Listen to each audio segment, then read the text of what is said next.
আসসালামু আলাইকুম, আশা করি সবাই ভালো আছেন। আর এখন পর্যন্ত যারা ডিজিটালকে সাবস্ক্রাইব করেনি এখন যে সাবস্ক্রাইব করে আসুন। তো আজকে কথা বলবো লাস্ট পার্ট নিয়ে এরিয়া অফ এসইও, সেটা হচ্ছে গুগল ম্যাপ এসইও। তো অ্যাকচুয়ালি গুগল ম্যাপ এসইও কেন করব আমরা? আর এই গুগল ম্যাপটা কিন্তু হচ্ছে আমি এর আগে বলে আসছিলাম লোকাল এসইওর টাইমে যে এটা আরেকটার সাথে কানেক্টেড। সো আপনার কি করতে হবে যখন নাকি হচ্ছে আমরা অ্যাকচুয়ালি কেন অ্যাকচুয়ালি ম্যাপ খুলবো? সো আমরা যখন নাকি একটা প্লেস থেকে আরেকটা প্লেসে যাই, অপরিচিত কোনো প্লেসে যাই, তখন কিন্তু আমার সবচেয়ে বড় ভরসাই থাকে কিন্তু হচ্ছে গুগল ম্যাপ। আমি একটা হচ্ছে মনে করেন আমি ধানমন্ডি থেকে কখনো যাই নাই, সেই ধানমন্ডিতে হচ্ছে বেস্ট একটা রেস্টুরেন্টে বা হচ্ছে কেএফসি তে আমি যাব। কেএফসি কোথায় আছে আমি জানি না, বলা আছে আমি জানি ধানমন্ডির পাশে, বাট ধানমন্ডির পাশে কিভাবে যেতে হয় সেই লোকেশনটা বা সেই মানে আপনার কি ওয়েটা আমি জানি না। সো অবশ্যই আমি গুগল ম্যাপ ফলো করে করে হচ্ছে আমি সেই লোকেশনে যাব। বাট এই যে লোকেশনে যাব, এখন এই লোকেশনে যে কেএফসি ধানমন্ডি পাশে আছে, সেইটা তো কেউ না কেউ হচ্ছে আপনার সেই জিনিসটা হচ্ছে বসাইছে বা কোনো কাজ করছে বিধে হচ্ছে ধানমন্ডি পাশে কেএফসির লোকেশনটা অ্যাকচুয়ালি আমি সার্চ করলে গুগল ম্যাপ আমাকে শো করতেছে। তো এটাকে কি বলে?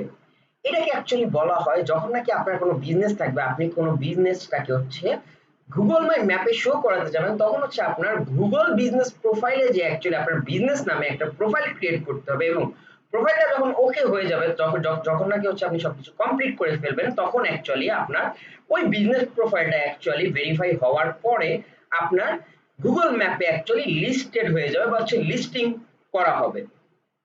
যখন নাকি হচ্ছে আপনার লিস্টিং হয়ে যাবে, কেউ আপনার বিজনেস লোকেশনে আসবে, তখন অ্যাকচুয়ালি আপনার বিজনেস নামটা দিলে সেই ব্যক্তির বাসা যদি লালবাগ হয়, সে যদি লালবাগ থেকে হচ্ছে ধানমন্ডি পাঁচে হচ্ছে ডিজিটাল উইট সার্চ করে ধানমন্ডি পাঁচে ডিজিটাল উইট থাকে, তখন কিভাবে যেতে হবে সেই ডিরেকশনটা অ্যাকচুয়ালি দেখাবে বা কোথায় আছে। সো এইখানে হচ্ছে আপনার যে বিজনেস প্রোফাইল ক্রিয়েট করার পর গুগল ম্যাপে বা জিবিপিতে গুগল বিজনেস প্রোফাইলে এখানে হচ্ছে অনেক কাজ করতে হয়, যেমন রেগুলার পোস্ট দিতে হয় বা হচ্ছে ওইখানে হচ্ছে আপনার বিজনেস ডেসক্রিপশন থাকে, কখন ওপেন হয়, সেই জিনিসগুলো হচ্ছে আপনার কাজ করতে হয় সেই জিনিসগুলোর উপরে। এবং আরেকটা বিষয় খেয়াল রাখবেন, সো এখনো আপনারা অনেকেই জানেন না যে আগে অ্যাকচুয়ালি আমরা হচ্ছে জিএমবি বলতাম গুগল মাই বিজনেস, বাট 2023 হচ্ছে রিসেন্টলি এটা আপডেট হয়েছে, গত 2.5 মাস আগে আপডেট হয়ে নামটা হয়েছে হচ্ছে জিবিপি, গুগল বিজনেস প্রোফাইল। এই জিনিসটা সবাই হচ্ছে মনে রাখবেন। তো আশা করি হচ্ছে আপনারা এরিয়া অফ এসইওটা বুঝতে পারছেন। আর যদি কেউ বুঝে না থাকেন অবশ্যই হচ্ছে আমাদের জানাবেন। আর অবশ্যই আরেকটা জিনিস আমি আপনাদের বারবার বলবো, কেউ কখনো হচ্ছে SEO method, types of SEO এবং হচ্ছে এরিয়া অফ এসইওর ভিতরে হচ্ছে আপনি মিসম্যাচ করে ফেলবেন না, তাহলে কিন্তু সমস্যা হবে। যেটা এসইও মেথড সেটা এসইও মেথডেই বলবেন, যেটা টাইপস অফ এসইও সেটা টাইপস অফ এসইও তে যাবে, এবং এরিয়া অফ এসইও তে যে পোরশন গুলো আছে সেগুলো হচ্ছে এরিয়া অফ এসইও এর ভিতরেই থাকবে। তো আশা করি সবাই এই তিনটা পার্ট বা হচ্ছে এসইও সব সেকশন গুলো বুঝতে পারছেন। যদি কারো কোনো কোশ্চেন থাকে অবশ্যই হচ্ছে আমাকে জানাবেন বা আমাদের জানাবেন। আমাদের হচ্ছে মাল্টিপল প্ল্যাটফর্মে আমাদের ডিজিটাল উইকের হচ্ছে সোশ্যাল মিডিয়া প্ল্যাটফর্ম গুলো ওপেন আছে, আপনারা যেখানেই আমাদের সাথে কমিউনিকেশন করতে চান সেখানে হচ্ছে কমিউনিকেশন করতে পারেন।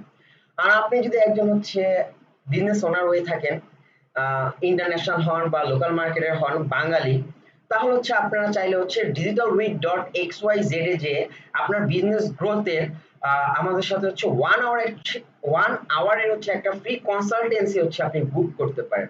আর আপনি যদি একজন ফ্রিল্যান্সার হন বা হচ্ছে ইন ফিউচারে হবেন, তো আপনি চান আরো ডিটেলস নলেজ নিতে, তাহলে হচ্ছে আপনি আমাদের digitalwit.academy ওয়েবসাইটে যে সেখান থেকে হচ্ছে আপনি নলেজ অ্যাকোয়ার করতে পারেন।